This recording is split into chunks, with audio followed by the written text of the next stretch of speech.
प्रभु तेरी वाणी जीवन की रोटी, नैनों की ज्योति अंधेरा मिटाती।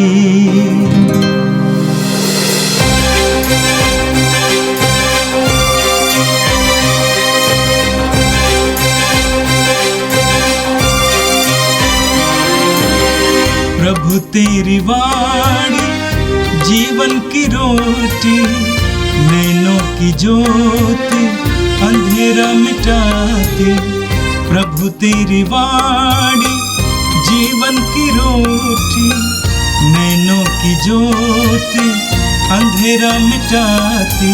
वाणी वाणी वाणी वाणी वाणी पवित्र है, शाश्वत है, जीवन का मन्ना है। 28 जून बुधवार, पहला पाठ उत्पत्ति ग्रंथ, अध्याय 15, पद संख्या 1 से 12 और 17 से 18। अब्राम ने एक दिव्य दर्शन में ईश्वर की वाणी को यह कहते हुए सुना, अब्राम मत डरो, मैं तुम्हारी ढाल हूँ, तुम्हारा पुरस्कार महान होगा। अब्राम ने कहा, हे प्रभु ईश्वर, तू मुझे क्या दे सकता है? मैं निसंतान हूँ और मेरे घर का उत्तराधिकारी दमिश्क का एलियाजर है। अब्राम ने फिर कहा, तूने मुझे कोई संतान नहीं दी, मेरा नौकर मेरा उत्तराधिकारी होगा। तब प्रभु ने उससे यह कहा, वह तुम्हारा उत्तराधिकारी नहीं होगा, तुम्हारा औरस पुत्र ही तुम्हारा उत्तराधिकारी होगा। ईश्वर ने अब्राम को बाहर ले जाकर कहा, आकाश की ओर दृष्टि लगाओ और संभव हो तो तारों की गिनती करो। उसने उससे यह भी कहा, तुम्हारी संतति इतनी ही बड़ी होगी। अब्राम ने ईश्वर में विश्वास किया और इस कारण प्रभु ने उसे धार्मिक माना। प्रभु ने उससे कहा, मैं वही प्रभु हूँ जो तुम्हें इस देश का उत्तराधिकारी बनाने के लिए खल्दियों के उर नामक नगर से निकाल लाया था। अब्राम ने उत्तर दिया, हे प्रभु मेरे ईश्वर, मैं यह कैसे जान पाऊंगा कि इस पर मेरा अधिकार हो जाएगा? प्रभु ने कहा, 3 बरस की कलोर, 3 बरस की बकरी, 3 बरस का मेढ़ा, 1 पंडुक और 1 कपोत का बच्चा यहाँ ले आना। अब्राम ये सब ले आए। उसने उनके 2-2 टुकड़े कर दिए और उन टुकड़ों को आमने सामने रख दिया, किंतु पक्षियों के 2-2 टुकड़े नहीं किए। गीध लाशों पर उतर आए, किंतु अब्राम ने उन्हें भगा दिया। जब सूरज डूबने पर था तो अब्राम गहरी नींद में सो गया और उस पर आतंक छा गया। सूरज डूबने तथा गहरा अंधकार हो जाने पर एक धुआंती हुई अंगीठी तथा एक जलती हुई मशाल दिखाई पड़ी, जो जानवरों के उन टुकड़ों के बीच से होते हुए आगे निकल गईं।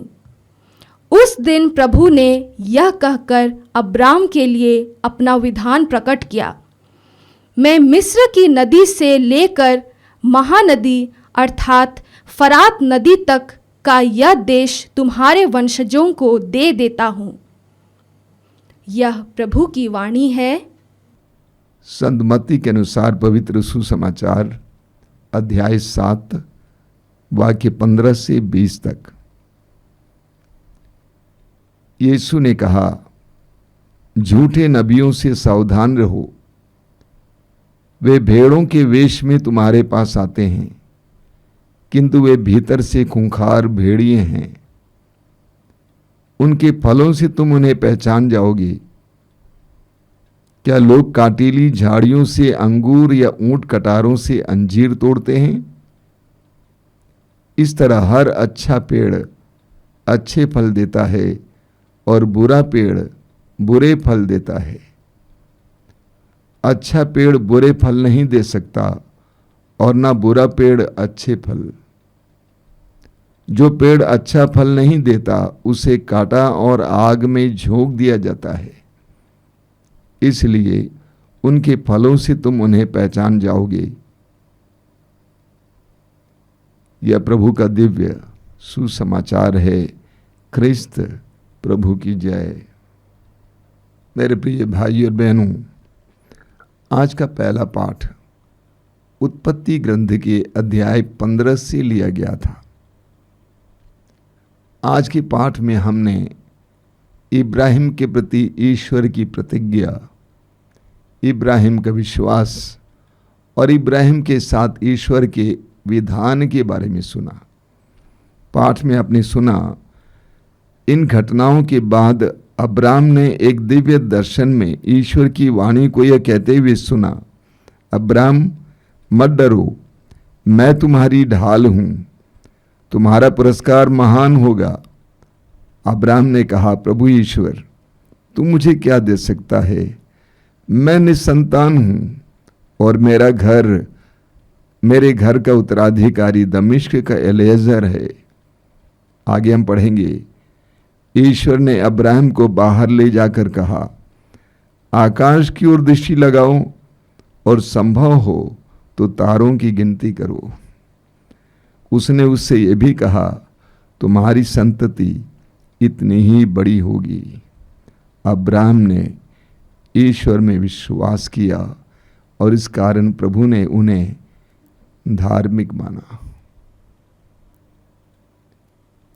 ईश्वर इब्राहिम से वार्तालाप करता है। ईश्वर ने इब्राहिम को बुलाया।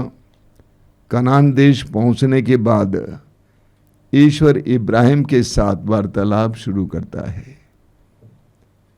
और ईश्वर ने इब्राहिम से कहा कि मैं तुमको आशीर्वाद दूंगा, मैं तुमको महान बनाऊंगा, मत डरो, मैं ही तुम्हारी ढाल हूं।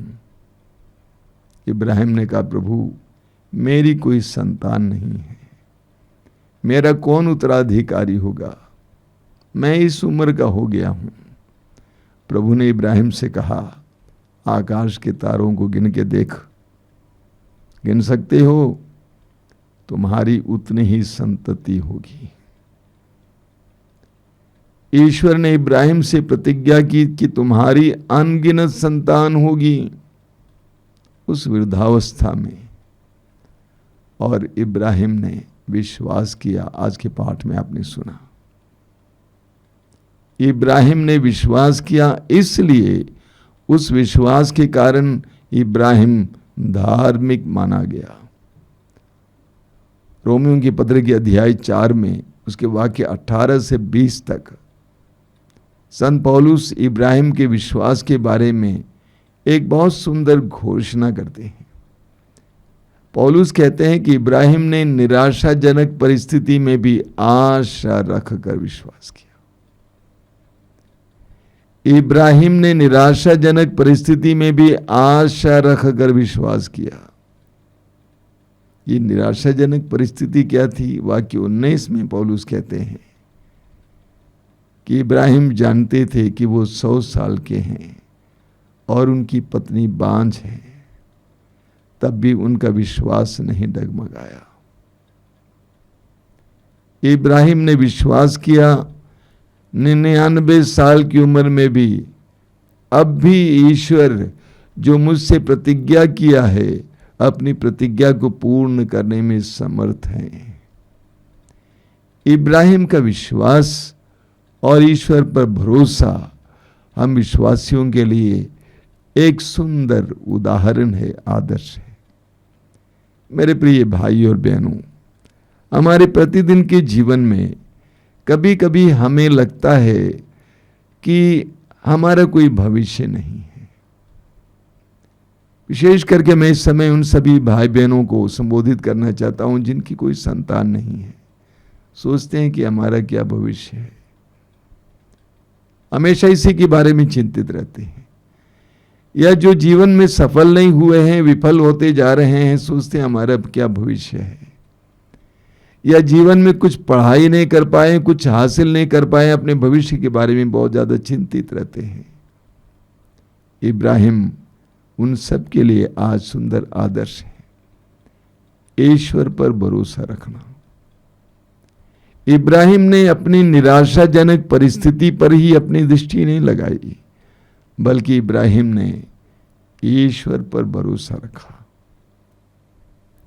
इब्राहिम ने विश्वास किया कि मेरी इस परिस्थिति से बढ़कर मेरा ईश्वर है, मेरी समस्या से बढ़कर मेरा ईश्वर है, वो महान है। आगे वचन में आपने सुना कि जब सूर्य डूबने पर था तो अब्राहम गहरी नींद में सो गया और उस पर आतंक छा गया। सूर्य डूबने तथा गहरा अंधकार हो जाने पर एक धुआती हुई अंगीठी तथा एक जलती हुई मशाल दिखाई पड़ी, जो जानवरों के उन टुकड़ों के बीच से होके निकल गई। उस दिन प्रभु ने यह कहकर इब्राहिम के लिए अपना विधान प्रकट किया, मैं मिस्र की नदी से लेकर महानदी अर्थात फरात नदी तक का यह देश तुम्हारे वंशजों को दे देता हूं। ईश्वर ने इब्राहिम को गहरी नींद सोने दिया और इब्राहिम को एक विशेष दर्शन दिया, एक आध्यात्मिक अनुभूति दी और ईश्वर की वाणी इब्राहिम को सुनाई दी कि मैं तुम्हारे साथ एक विधान बना रहा हूं। कभी कभी हमारे जीवन में भी ऐसी गहरी नींद आने देता है ईश्वर। उत्पत्ति ग्रंथ के प्रारंभ में हम पढ़ते हैं, आदम की सृष्टि करने के बाद ईश्वर ने आदम को सुला दिया और जब आदम सो रहा था उस समय उसकी पसली की हड्डी से हेवा का सृजन किया। एक प्रतीक है, लेकिन आदम को सुला दिया। ऐसे हमें बाइबल में कई जगहों पर पढ़ने को मिलेगा। याकूब को ईश्वर ने सुला दिया, उसके बाद दिव्य दर्शन दिया। हमारे जीवन में भी कभी कभी प्रभु हमें सुला देते हैं, हमें सोने देते हैं, यानी निष्क्रिय होने देते हैं। हमारे बिजनेस को, व्यवसाय को ठप कर देते हैं।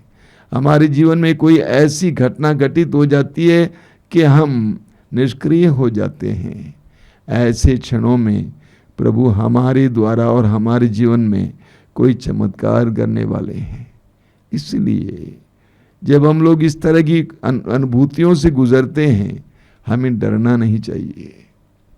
उसके बाद कुछ होने वाला है।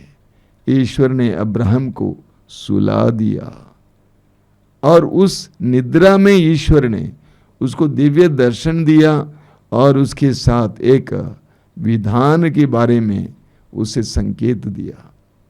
हमारे प्रतिदिन के जीवन के लिए इब्राहिम एक चमकता हुआ दीपक है।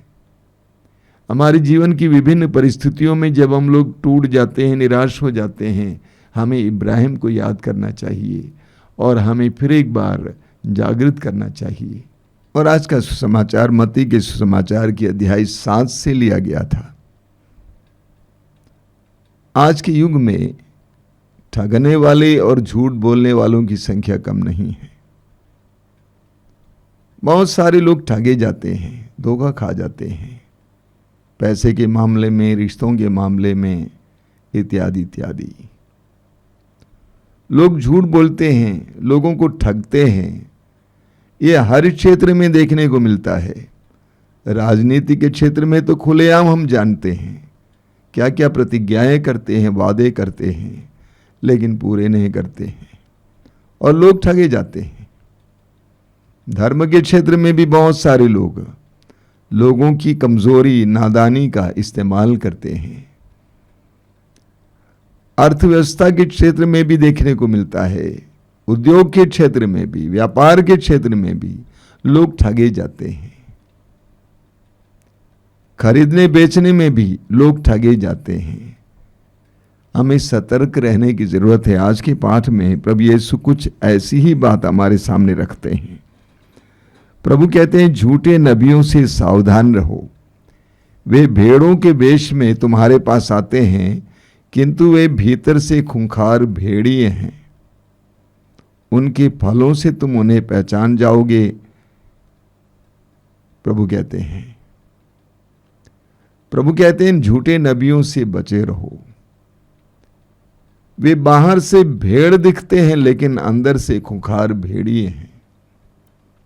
हम लोग अक्सर ठगे जाते हैं, लोगों की बोली से ठगे जाते हैं, मीठी मीठी बोली बोलते हैं, तर्कपूर्ण बातें करते हैं, लोगों के बाह्य वस्त्रों से ठगे जाते हैं, बाह्य रूप रंग से ठगे जाते हैं। हम सोचते हैं बहुत अच्छा आदमी है, चेहरा अच्छा बता रहा है। एक सुंदर उदाहरण है, हम पढ़ते हैं सामुएल के पहले ग्रंथ के अध्याय 16 में प्रभु ईश्वर ने सामुएल को जस्से के घर पे भेजा, यह कहकर कि जस्से के घर पे उनके पुत्रों में से एक को इस्राएल के राजा के रूप में अभिषेक दो। और सामुएल यसे के घर पे पहुंच जाता है और सामुएल ने यसे के बड़े पुत्र को देखा। उसके शरीर को देखकर, उसकी कद को देखकर सामुएल ने सोचा यही इस्राएल का राजा बनने लायक है। प्रभु ने कहा ना। और वहां पर वाक्य 7 में लिखा हुआ है, ईश्वर ने सामुएल से कहा, मनुष्य बाह्य रूप रंग दिखता है, ईश्वर तो हृदय दिखता है। मनुष्य बाह्य रूप रंग दिखता है, ईश्वर तो हृदय दिखता है। बहुत सारे लोग इसीलिए ठगे जाते हैं क्योंकि बाह्य रूप रंग बोली इत्यादि में वे फंस जाते हैं। प्रभु एक नियम देते हैं जिसके द्वारा हम पहचान सकते हैं कि कौन कैसा है। प्रभु कहते हैं उनके फलों से तुम उन्हें पहचान जाओगे। उनके फलों से तुम पहचान जाओगे, उनके कार्यों से, उनके जीवन शैली, उनके जीवन की गहराई, उनके जीवन की सच्चाई से तुम पहचान जाओगे कि वो सच्चा है या झूठा है। आगे प्रभु कहते हैं, क्या लोग कंटीली झाड़ियों से अंगूर या ऊंट कटारों से अंजीर तोड़ते हैं? हर अच्छा पेड़ अच्छे फल देता है और बुरा पेड़ बुरे फल देता है। पेड़ फलों से पहचाना जाता है, कार्यों से, जीवन की गहराई से, बोली में जो सत्यता है उससे, इससे पहचाना जाता है पेड़। आगे प्रभु कहते हैं, अच्छा पेड़ बुरे फल नहीं दे सकता और ना बुरा पेड़ अच्छे फल दे सकता है। अच्छा पेड़ अच्छा ही फल देगा, बुरा पेड़ बुरा ही फल देगा। आगे प्रभु कहते हैं, जो पेड़ अच्छा फल नहीं देता उसे काटा और आग में झोंक दिया जाता है। ये हम सब के लिए है। हर विश्वासी, हर मसीही अच्छा फल देने के लिए बुलाया गया है। मत्ती अध्याय 3 वाक्य 10 में यूहन्ना बपतिस्ता कहते हैं कि पेड़ की जड़ पर कुल्हाड़ा लग चुका है। जो पेड़ अच्छा फल नहीं देगा वो काट दिया जाएगा और झोंक दिया जाएगा आग में।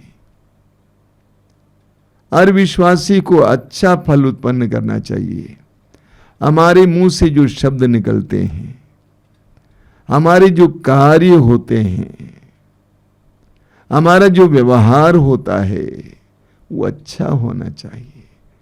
सिर्फ दिमाग में विश्वास रखना काफी नहीं है, सिर्फ बोली में प्रेम रखना काफी नहीं है। उस प्रेम और विश्वास को हमारे व्यवहारों के द्वारा, हमारे जीवन के द्वारा प्रकट करने की आवश्यकता है। अगर हम अच्छा पेड़ नहीं देंगे, वचन कहता है हम काट दिए जाएंगे और आग में झोंक दिए जाएंगे। आज का सुसमाचार हमारे लिए शिक्षा भी है और व्यक्तिगत चुनौती भी है। पहली शिक्षा यह है कि हम लोगों को पहचाने। पहला यूहन्ना अध्याय 4 वाक्य 1 यूहन्ना कहते हैं कि हर आत्मा पर विश्वास नहीं करना चाहिए, हमें परखना चाहिए। हर व्यक्ति पर विश्वास नहीं करना चाहिए, हमें परखना चाहिए। लोगों के दिखावे को देखकर, लोगों के चमत्कारों को देखकर, लोगों के वेशभूषा को देखकर, लोगों की बोली को देखकर हमें ठगे नहीं जाना चाहिए, बल्कि हमें फलों से परखना और पहचानना चाहिए। दूसरी शिक्षा कि हमें हमेशा अच्छे फल उत्पन्न करना चाहिए। आइए हम प्रार्थना करें। प्रभु यीशु, धन्यवाद देते हैं तेरे पवित्र वचनों के लिए, आज के पहले पाठ के लिए, इब्राहिम के विश्वास के लिए, उस महान आदर्श के लिए धन्यवाद देते हैं, तेरे पवित्र वचनों के लिए। और हमें तूने कहा है परखने की आवश्यकता है, हमें तूने कहा है कि हमें अच्छे फल देने की आवश्यकता है। हमें कृपा दीजिए, हमें प्रज्ञा का वरदान दीजिए, हमारे व्यवहारों में, हमारे कार्यों में अच्छाई लाइए, हम अच्छे पेड़ बने, पवित्र आत्मा से ओतप्रोत हो जाएं, ताकि हम अच्छे बने, हमारे फल भी अच्छे हों। ये प्रभु यीशु इन वचनों को सुनने वाले मेरे भाई बहनों को आशीर्वाद देना। आज का संपूर्ण दिन उनके लिए कृपा का दिन बने। तो उनके सिर पर इस समय अपना हाथ रखना यीशु, आशीर्वाद देना। हमारी इस प्रार्थना को ग्रहण कर, आमीन। प्रभु तेरी वाणी जीवन की रोटी, नैनों की ज्योति अंधेरा मिटाती। वाणी वाणी वाणी वाणी वाणी पवित्र है, शाश्वत है जीवन का मन।